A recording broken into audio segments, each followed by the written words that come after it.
그때 지도자들은 예수님께 이자가 다른 이들을 구원하였으니 정말 하느님의 메시아 선택된 이라면 자신도 구원해보라지 하며 빈정거렸다. 군사들도 예수님을 조롱하였다.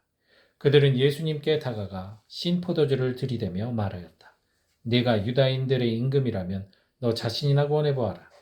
예수님의 머리 위에는 이자는 유다인들의 임금이다라는 죄명패가 붙어 있었다. 예수님과 함께 매달린 죄수 하나도 당신은 메시아가 아니요 당신 자신과 우리를 구원해 보시오 하며 그분을 모독하였다. 그러나 다른 하나는 그를 꾸짖으며 말하였다. 같이 처형을 받는 주제에 너는 하느님이 두렵지도 않느냐? 우리야 당연히 우리가 저지른 짓에 합당한 벌을 받지만 이분은 아무런 잘못도 하지 않으셨다. 그러고 나서 예수님, 선생님의 나라에 들어가실 때 저를 기억해 주십시오 하였다. 그러자 예수님께서 그에게 이르셨다. 내가 진실로 너에게 말한다. 너는 오늘 나와 함께 낙원에 있을 것이다. 주님의 말씀입니다. 그리스도님 참여합니다. 네. 평화를 빕니다. 이 그리스도 왕 대축일에 예수님이 십자가에 못 박혀 돌아가시는 내용이 나와요. 왕 대축일에 기뻐하고 막 감사하고 행복해야 돼. 오늘 일독서만 해도 벌써 다윗이 왕으로 이렇게 뽑히는 장면이잖아요. 이거 얼마나 영광스러운 그런 순간이야. 근데 예수님은 오히려 바로 이 십자가의 죽음이 참된 왕으로서의 대관식이 되는 거예요. 이게 대관식인 거예요. 예수님의 영광의 옥자가 바로 십자가에 있는 거죠.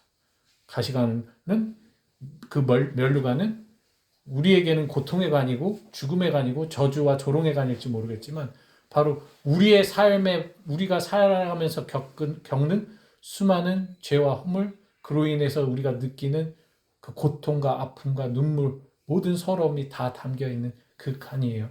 그 멸류관을 쓰시고 영광의 기쁨의 눈물 대신 피땀으로 우리의 죄를 기쁘게 속량하셨죠. 엄청난 대관식이 열린 거예요. 자, 그 대관식에 영의정 좌의정이죠. 오른쪽에 왼쪽에 죄인들 한 명씩 끼고 정말 예수님이 죄인을 구원하시는 그 하느님의 본래 시나리오에 맞게 죄인들과 함께 죽음을 당하세요. 그런데 그 중에 하나는 반란자고 하나는 순명을 했죠. 어찌 보면 잘 생각해 보세요. 한쪽의 죄인은 사실은 살려달라는 거였어요. 너도 메시아면 왕이니까 나를 살려주고 당신도 살고 나도 삽시다 이거죠. 이 세상에서 살고 싶은 사람이에요. 하지만 반대쪽은 자신의 죄값에 맞게 이 세상에서는 죽지만 하느님의 나라 안에서 자신의 죄에도 불구하고 구원해달라는 게 아니라 자신의 회개를 기억해달라고 청해요. 선생님의 나라에 오시면 저를 기억해 주십시오라고만 얘기해요. 그는 자신의 죄를 알고 있어요. 이 세상에서 죽어 마땅한 자기의 죄를 깊게 뉘우치고 있어요. 회개한 죄인이었던 거죠. 그렇기 때문에 그는 감히 주님께 저 그냥 다 필요 없고 그냥 저 구원해 주십시오 라고 얘기하지 않았어요. 저를 기억해 달라고만 했어요. 감히 구원해 달라는 말도 하지 못할 만큼 마치 세리와 바리사이가 기도할 때 세리가 저 뒤에서 주님 자비를 베풀어 주십시오 라고 기도했던 것과 같은 그러한 겸손의 모습이에요. 그는 사실 예수님이 하느님인지 주님인지 솔직히 알지 못해요. 그러니까 주님이라고 고백한 게 아니라 예수님 선생님이라고 얘기하죠.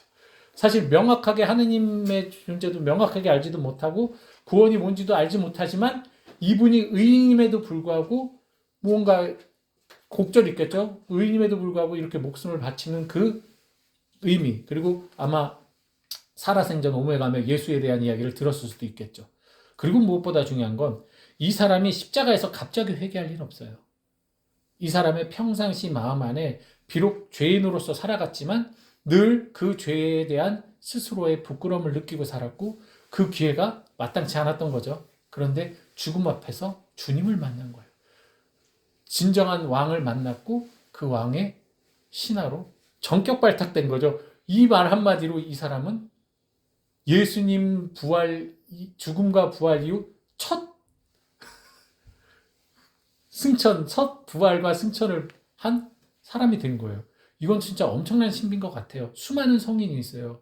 수많은 믿는 이들이 있었고 수많은 사람들이 있었는데 유일하게 예수님에게 정말 넌 낙원에 나와 함께 갈 것이다라고 이 이야기를 듣는 사람이 이 죄인밖에 없거든요. 이 강도, 사형을 당할 수밖에 없을 만큼 큰 죄를 지은 강도밖에 없었던 거예요.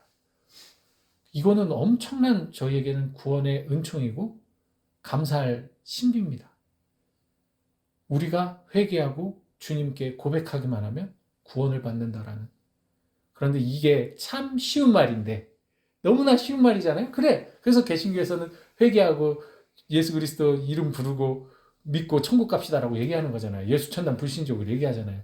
근데 아시다시피 말은 쉽지만 사실 이것을 살아가는 것, 이 고백을 한다는 것 자체는 엄청난 용기가 필요한 거예요.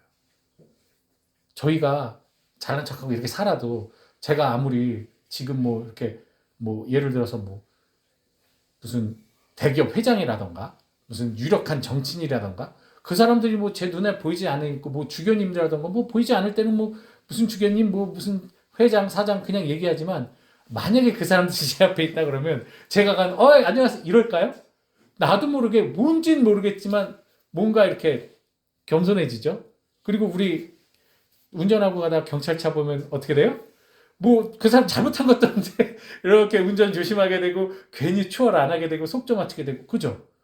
마찬가지예요. 우리가 하느님을 만나게 되면 나의 모든 것이 낱낱이 드러나기 때문에 그 앞에서 저절로 겸손해지고 저절로 이렇게 움츠러들고 부끄러울 수밖에 없어요.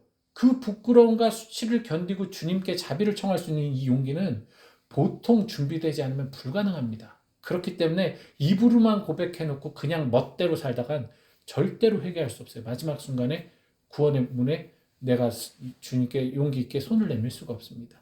늘 회개하는 마음으로 계속 우리의 삶을 리프레시해서 언제든 주님이 불러가실 때 아니요 잠깐만요 하지 않고 당신의 뜻이 이루어지길 바란다면서 기꺼이 주님께 내 생명을 내어드릴 수 있는 마음, 이게 바로 순교자의 마음이거든요.